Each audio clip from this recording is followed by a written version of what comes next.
Hey, I'm back. Okay, so let's see. What are we going to share this morning? Welcome to my channel. All right, so today, let's see. Oh, is this how it goes? All right. All right. So I pulled the animal oracle cards again, and this one is an owl. So this is what I pulled for you guys today, an owl. All right. All right, so let's see what this owl is talking about. I think I need to put the glasses on. All right, shoot, half the time I can't read with the jokers on. Okay, all right. The owl symbolizes sexual energy, darkness, and liberation.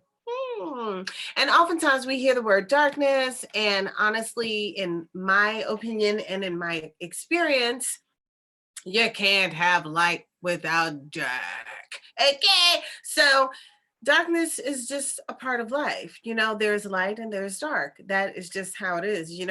So don't be afraid just because something may be considered darkness, because I don't know, people who practice what you might think is darkness, they think they're right.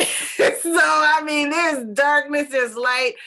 I sometimes I'm getting to the point right now where I'm just not judging. How about that? But you can't have light without darkness. So I'm grateful for both. But let's get into this owl here. Okay. The owl is a nocturnal bird strongly associated with the moon and feminine energy. Lilith, a goddess of the Talmud and early Christian Gnostic, is frequently represented as an owl. She was Adam's first wife before Eve and is known for having refused to assume a subordinate role in marriage. Although she has traditionally been associated with dark, sexual energy, she is a powerful and liberating feminine symbol. All right, Lilith. Okay, the owl. Okay, so anyway, that was interesting. Something I was not aware of. All right, and I will remain neutral on that. Okay, so because there are so many stories, I'm telling you, hey, okay, I did not know. Was I even aware of that? I have no idea, but yeah, whatever to that one. I will remain neutral. That's what whatever means for me. It doesn't mean I'm disregarding the information. It just means like, okay. That's something I got to study up on because I didn't know about all that. Might have to ask my dad. My dad is he's been a pastor all my life. So I might have to ask him all about that and Adam's first wife. Okay. Because I've heard of Lilith, but I didn't know that was Adam's first wife. Well, if you guys knew that, let me know what you know. Send me to the resources where I can learn more about Lilith and all that. Okay. But anyway, what I get from the card is sexual energy. She's associated, the owl's associated with darkness. It's a nocturnal being, and liberation. And I know one of my best friends, she wrote a course and she teaches on sexual energy and things of that nature, and how to use sexual energy to manifest and to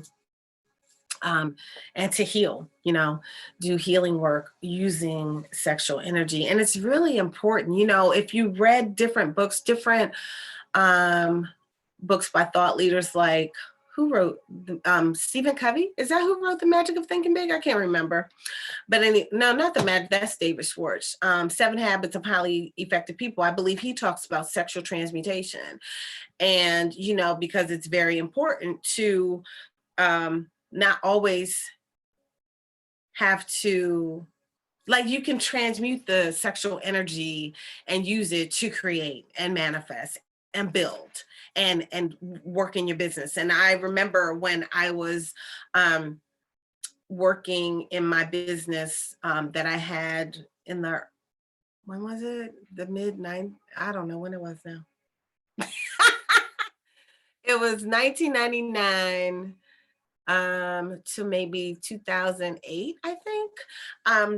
the businesses that I had at that time, it was important. We taught, how to do sexual transmutation, because we taught from the book 7 Habits of Highly Effective People, and that was one of our staple books that we had everybody read. But it's really important to not always have to have sex. Some people are so sex addicted, sex driven, and sometimes you give a lot of your power away because you're giving all of your sexual energy away. But that's not what this is about today. But, you know, definitely balancing that out is good. If you feel like you're sexually addicted, you might want to check yourself and read some books on, I don't remember if it's the Green Jade Dragon or somebody, I don't know. It's different books from the Tao and things of that nature that teach you about using or harnessing your sexual energy. So you might want to look up some of those things.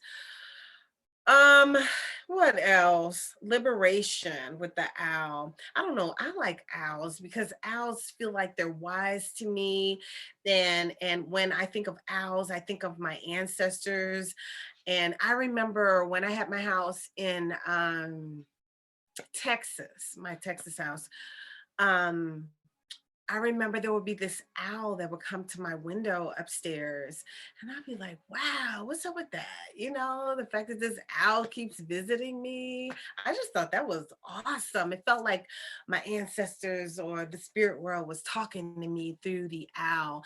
And, I know I sometimes I feel like Dr. Doolittle because I do get animals that show me signs, like one time, not one time, it was a whole lot of times. It was a period of time where I was staying at my mom's house, and I would come out, I would drive up, and there would be a little frog, a little toad in the driveway by the door. And every day this toad would be there. And sometimes it would be at the beginning of the driveway, and I would always like be mindful that I did not run over the toad because I felt like this was some good luck prosperity symbol that was being shown to me by this little toad appearing every day. And I'm like, are you the same little froggy? I used to talk to it. I ain't gonna lie, I did. Used to talk to little froggy. But I pay attention to signs like that. Like sometimes birds come and they just come out of nowhere and just sit there. And like I feel like they're talking to me. I'm not even kidding.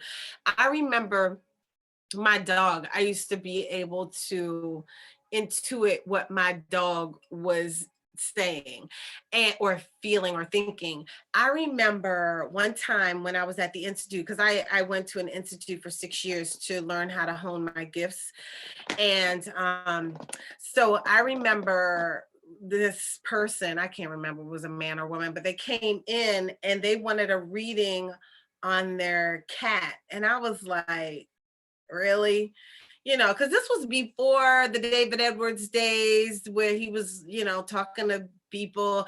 And this was before the days when, you had the pet psychics on TV and all that stuff. You know what I mean? So this was before those times. So I thought this was a little strange that this person wanted me to be a cat whisperer, right? So it was really strange. And I remember sitting there and I was like, okay. Alrighty. So I'm sitting down there with the cat. I was like, okay, I'm reading the cat now. So I started talking, and the way we were taught, we read with our eyes closed, and there were certain things that we did before we started reading for the person. So my eyes were closed while I'm reading the little kitty cat, right? And so my eyes are closed and I'm reading the cat.